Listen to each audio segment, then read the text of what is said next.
Hello everybody, welcome to AxeUSCE Statistical Sessions. Today is our very important session on how to conduct meta-analysis using STATA version 18. And today I'm going to go through really good coding that can help you to do your own meta-analysis. So first of all, I already have the STATA open here, as you can see. This is my do file. First, we have the directory, the cd command. The cd command, you can go to the STATA and you can go to the file, and under the file you can select this option, and once you select this you can basically select your folder and hit choose, and that will give you this code, and you can just copy paste into your do file. So this is basically your cd command. Then the capture log close is the code that we're gonna close your log. Log is basically the booklet that saves all the results, whatever we're gonna come here. So log, I try to save the log in the SMCL format rather than .log format, because there's a module that converts the SMCL to the PDF, and you can export that using the PDF. So I would like to show you my database. So here, let's just run these three codes. Okay, you see this, it generated a log in the SMCL, and I selected my directory. So next codes, I would like to import my data. My data is in the same folder. My data name is data1, and let's open it. Okay, this is my data.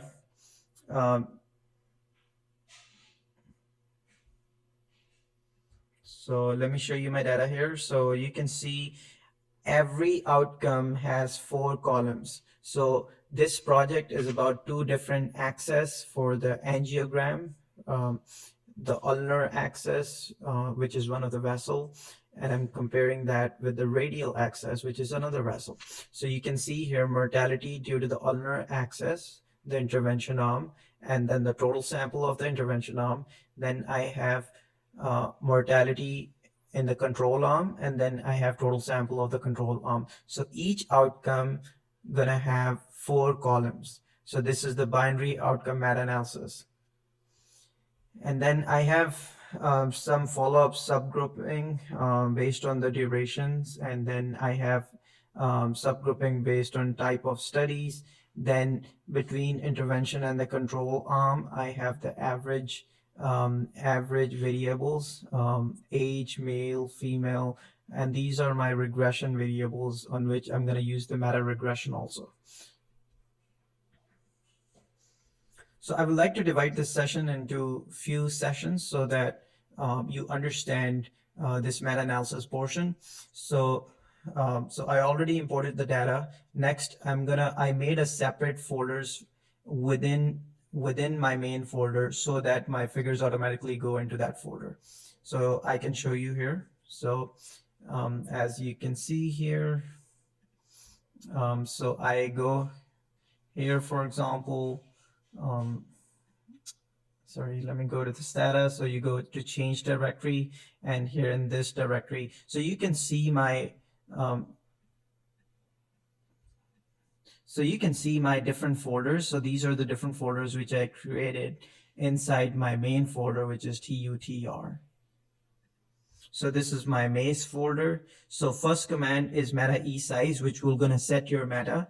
So whenever you use the meta esize, here we're going to use the intervention events, intervention total, control events, and a control total. And then I have the study label, and here I have the study variable name, which you can see that here also in my data set. Then esize is the command, is the effect size. This will going to create the log odds ratios.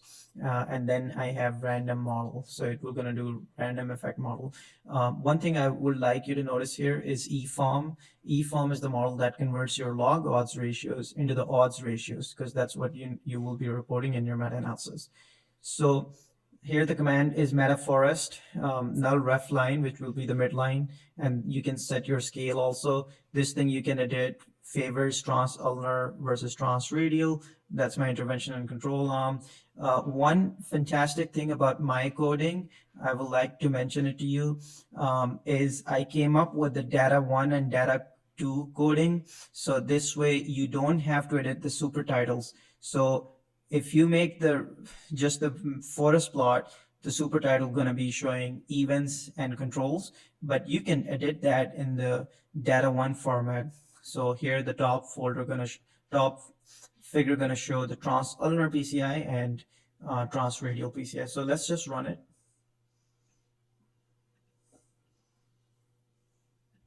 So here's our first forest plot, and that's the one I was talking about. This is my data 1 super title. This is my data 2 super title. And you can see here my p-value is basically 0.54. So you can see my confidence interval is crossing the 1. My odds ratio is 0.90. So what does it mean? This was the mortality basically, and there's no difference in the mortality of doing ulnar axis angiogram versus radial axis angiogram. So they both have same mortality outcomes. So one thing is I-square, which is the heterogeneity, the variation between each of these studies. This is 0%. It's acceptable till 75%. If you have 75% or more than 75%, you have to do sensitivity analysis, and I'm going to show you excellent view in STATA how you can quickly do the sensitivity analysis rather than the jackknife technique. So these are graph save commands. Save your graph in the STATA GPH format, and export command is going to save your graph in the PDF format.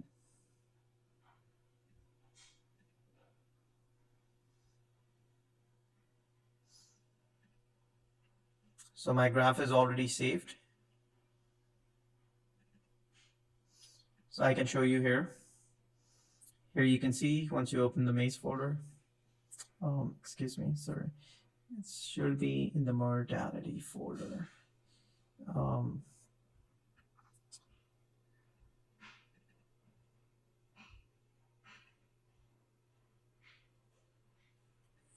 For some reason it didn't show here, but I probably have it in another folder.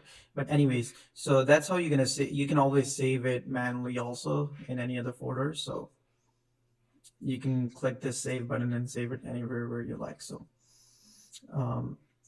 next is, then I'm doing a subgrouping here. So for subgrouping, it's the same code. The only difference in this code is you're gonna use subgroup code basically. And let me show you. Here's my subgroup. My subgrouping is follow up. So that's my follow-up duration. So you can see here it made the subgroups 6 months to 1 year. So when you make your data sheet, so make sure these names exactly match, because software look at the name and makes it a one subgroup. So your names should exactly match. So these studies, when I saved it, so this name exactly matched. So that's why I created one subgroup. Next, I would like to show you that I have regression also. So this is a meta-regression. So the command is a meta-regress. I'm going to regress each variable. So here I'm regressing age, and I'm going to make a bubble plot for the age. So that's your regression basically. So the most important part here is like the regression. This is to see that if age has affected your variable of interest or outcome, whatever you're looking at. So here you're gonna basically see your p-value should not be significant. So that means age did not affected my outcome. So that's how I can do all these variables. And then you can make the funnel plot to rule out complication bias, publication bias actually. So here you can see my funnel plot is almost symmetrical. Ideally, like if you have less than 10 studies, you don't need a funnel plot per Cochrane analysis, but you can make if you want to. So next is the bias. A lot of people, they like aggregate regression bias, or they like Beck's bias. I can show you here. So if you type help meta bias and just run it,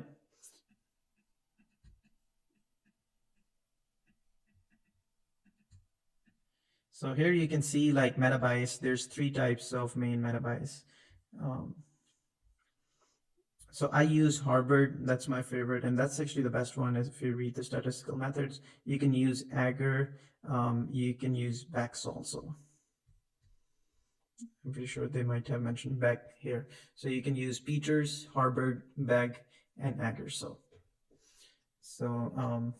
I try to use Harvard because it gives you a really nice graph also, and it's one of the best ones. So you run this code and it will give you a nice regression.